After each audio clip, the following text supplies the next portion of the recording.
उठो सिया सिंगार करो, धनुष राम ने तोड़ा है। तो साहब दिल्ली की जनता ने धनुष तोड़ दिया, लेकिन भारतीय जनता पार्टी अपना सिंगार नहीं कर पा रही है, दूल्हा नहीं ढूंढ पा रही। नमस्कार दोस्तों, मैं अनुराग ओझा। साहब दिल्ली चुनाव की रणनीति में बहुत बड़ा भूकंप सा झटका महसूस किया जा रहा है।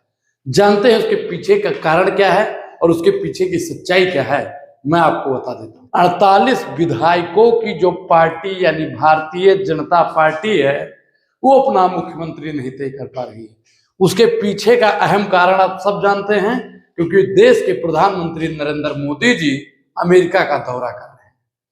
लेकिन दिल्ली की सियासत इतनी गरमाई हुई है, केजरीवाल की मुसीबतें दिन ब दिन बढ़ती जा रही है। केजरीवाल सुख चैन से सांस नहीं ले पा रहे हैं। दिल्ली चुनाव में जिस मुद्दे को भारतीय जनता पार्टी लेकर आई थी, यानी शीश महल को, अब उसी शीश महल पर आंच आ रही है। अगर शीश महल की पूर्णतः जांच होती है तो अरविंद केजरीवाल जी पर साहब क्या कुछ होने वाला है, यह भी मैं आपको बताऊंगा। उससे पहले मैं आपको बता दूं कि दिल्ली का मुख्यमंत्री 19 से 21 तारीख के बीच में हो सकता है, क्योंकि प्रधानमंत्री जैसे ही आएंगे मोहर लगाने का काम करेंगे।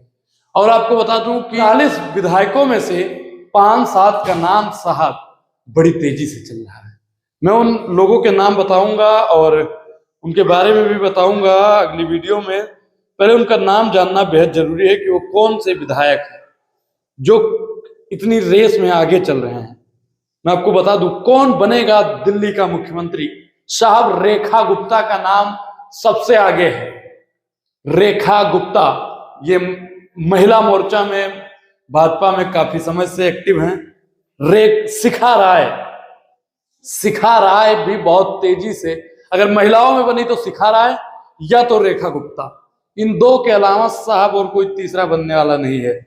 मैं आपको और बता दूं कि शिखा गुप्ता के बाद में परवेश वर्मा, अफवाहों पर आप लोग ध्यान न दें, कुछ लोग कह रहे हैं कि परवेश वर्मा नहीं बनेंगे, बन सकते हैं। मोहन सिंह बिष्ट भी दिल्ली के मुख्यमंत्री बन सकते हैं। मैं आपको बता दूं विजेंद्र गुप्ता, मनीष उपाध्याय, मनीष सूद, पवन शर्मा और रविंदर सिंह। आपको मैं बता दूं कि इतने लोगों का नाम साहब रेस में बहुत तेजी से चल रहा है। अब इन सब में मुख्यमंत्री कौन होगा, इन सब में कौन संभालेगा दिल्ली की लगाम। लेकिन जब प्रधानमंत्री नरेंद्र मोदी जी आएंगे तो किसके नाम पर ठप्पा लगाने का काम करेंगे, ये सब जानना साहब बेहद ही जरूरी है। जिस प्रकार से भारतीय जनता पार्टी लगातार विदेश का दौरा नरेंद्र मोदी जी कर रहे हैं, वही दिल्ली की जनता साहब बदहाल है, वो अपना मुख्यमंत्री ढूंढ रही है। मुझे वो वाक्य याद आ रहा है, उठो सिया सिंगार करो, धनुष राम ने तोड़ा है। तो साहब दिल्ली की जनता ने धनुष तोड़ दिया, लेकिन भारतीय जनता पार्टी अपना सिंगार नहीं कर पा रही है, दूल्हा नहीं ढूंढ पा रही। क्या कुछ होने वाला है दिल्ली की सियासत में? क्या वाकई में कुछ चमत्कार होने वाला है या केजरीवाल की मुसीबत बढ़ने वाली है? अगर पूरी जांच शीश महल की हुई, जो उन्होंने टॉयलेट बना रखा था, पर्दे लगा रखे थे, बेड था, एसियां थी, उन सब की अगर जांच हुई तो कहां जाएंगे अरविंद केजरीवाल? क्या कुछ होने वाला है अरविंद केजरीवाल की राजनीति में? क्या वाकई में अंधकार छा जाएगा केजरीवाल के राजनीतिक भविष्य में? क्या आतिशी नेता प्रतिपक्ष बनेंगी या कुलदीप बनेंगे? क्योंकि 2 ही 4 लोग बचे हुए हैं जो आम आदमी पार्टी के ठीक ठाक नेता है। अब आतिशी बीजेपी में जाके मुख्यमंत्री बनेंगी या विपक्ष में रहकर नेता प्रतिपक्ष बनेंगे? उनके सामने साहब 2 ही ऑप्शन है। लेकिन आपको बता दें कि अगर वो भारतीय जनता पार्टी में गलती से जाती हैं तो उनका राजनीतिक कैरियर खत्म होने के पूरे चांस है। आपको बता दें कि केजरीवाल की मुसीबत बढ़ने के साथ साथ साहब दिल्ली वालों की भी मुसीबत रुकने का नाम नहीं ले रही, क्योंकि आपको पता होगा कि 8 तारीख से सबके खाते में, महिलाओं के खाते में जाएगा पैसा। नरेंद्र मोदी जी ने कहा, भाजपा ने कहा किसी के खाते में कुछ नहीं जा रहा है। कहा उन्होंने कि 500 रुपए में सिलेंडर देंगे, इसका बयान था।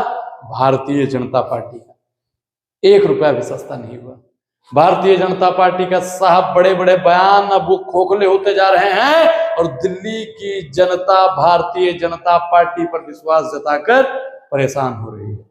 अब उनके मन में एक ही टीस है कि हमने जो गलती की, हमने बहुत बड़ी गलती की। अब साहब पछतावे कुछ होवे ना, जब चिड़िया चुन गई थी। अगर केजरीवाल फिर से मुख्यमंत्री बने तो क्या होगा? और एक चीज आपको और बता दें कि बीजेपी अगर जितनी भी योजनाएं, जैसे फ्री पानी, फ्री बिजली, फ्री बस यात्रा, जो तमाम सेवाएं केजरीवाल दे रहे थे, अगर भारतीय जनता पार्टी उसको बंद कर दे तो दिल्ली वालों की बदहाली को बड़े गौर से देखिएगा। क्योंकि मैं बार बार बोलता हूं, साहब के चलते घर को देखने वालों, फूस का छप्पर आपका है, आपके आगे तेज हवा है, आगे मुकद्दर आपका है। उसके कत्ल पर मैं भी चुप था, मेरा नंबर अब आया, मेरे कत्ल पर आप भी चुप हैं, अगला नंबर आपका है। साहब जो आज बोल नहीं रहे, मारे सभी जाएंगे, तो चाहे भाजपा की सरकार हो या किसी की सरकार हो। आप बताइए कि आपने भारत के इतिहास में पहली बार देखा होगा कि डबल इंजन की सरकार की जगह राष्ट्रपति शासन लगाया जा रहा है। डबल इंजन की सरकार किस प्रकार से काम कर रही है। दिल्ली में डबल इंजन आते ही आपने देखा होगा परसों रात में कितना बड़ा हादसा हुआ। यही सब डबल इंजन की सरकार है? नहीं साहब, डबल इंजन की सरकार मतलब बेकार सरकार। डबल इंजन की जरूरत क्यों पड़ती है आप सब जानते हैं, तो किसी की भी सरकार में हो, लेकिन डबल इंजन की सरकार गलत होती है, गलत होती है, गलत होती है। क्या महिलाओं को वो सारा सम्मान मिलेगा जो भारतीय जनता पार्टी ने वादा किया था?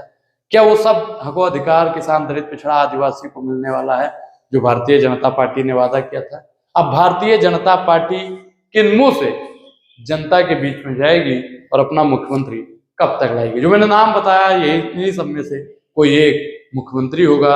इस पूरी बातचीत पर आपकी क्या प्रतिक्रिया है? अपनी प्रतिक्रिया जरूर दें। और अभी तक आपने हमारे चैनल को सब्सक्राइब नहीं किया है तो सब्सक्राइब करना भी बेहद जरूरी है। अब अनुराग ओझा को दीजिए इजाजत। शुक्रिया, बहुत बहुत धन्यवाद।